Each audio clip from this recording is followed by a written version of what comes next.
পহেলগাঁও কাণ্ডে নিহতদের শ্রদ্ধাঞ্জলি শ্রীভূমি বিজেপির। জম্মু কাশ্মীরের পহেলগাঁওয়ে কাণ্ডে নিহতদের প্রতি শ্রদ্ধাঞ্জলি জানালো শ্রীভূমি বিজেপি। গতকাল জেলা বিজেপি কার্যালয়ে এক শোকসভার আয়োজন করা হয়। জেলা সভাপতি সঞ্জীব বণিকের পৌরোহিত্যে আয়োজিত সভায় বক্তারা ঘটনার নিন্দা জানান। Bureau report Barak vision. যে ঘটনা ঘটেছে আমাদের 140 কোটি ভারতবাসীর জন্য খুবই দুঃখের দিন। আমরা সবাই মর্মাহত যে আমাদের ভারত মায়ের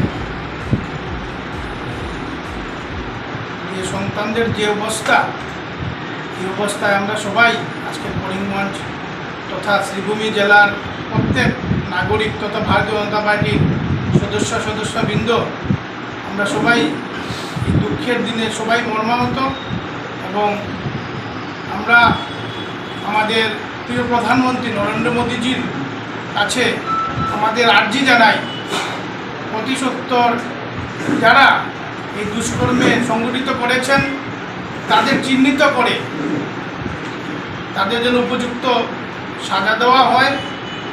আর এই লক্ষ্যে আমরা আজকে একটা সভা মাধ্যমে আমাদের প্রতিবাদ আমাদের প্রধানমন্ত্রী তথা রাষ্ট্রপতির কাছে প্রেরণ করব এবং আমরা ভারতবাসী হিসাবে সকলে এই দুঃখের সময় যে পরিবাররা আজকে এই অবস্থার সম্মুখীন হয়েছেন, ঈশ্বরের কাছে প্রার্থনা করি সবাই যেন আমরা এই পরিবারের পাশে দাঁড়িয়ে ওনাদের মনোবলকে আরও শক্তিশালী করি এবং এই দুঃসময়ে আমরা যেন সবাই একত্রিত থাকি।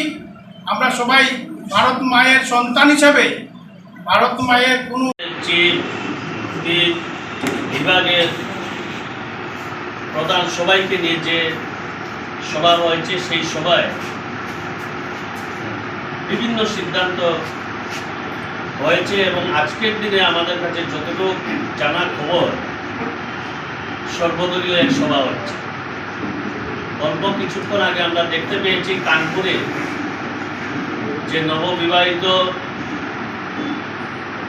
যুবককে নির্মমভাবে হত্যা করা হয়েছিল, সেই যুবকের বাসায় উত্তরপ্রদেশের মাননীয় মুখ্যমন্ত্রী যোগী আদিত্যনাথজি এসেছিলেন এবং পরবর্তী সময়ে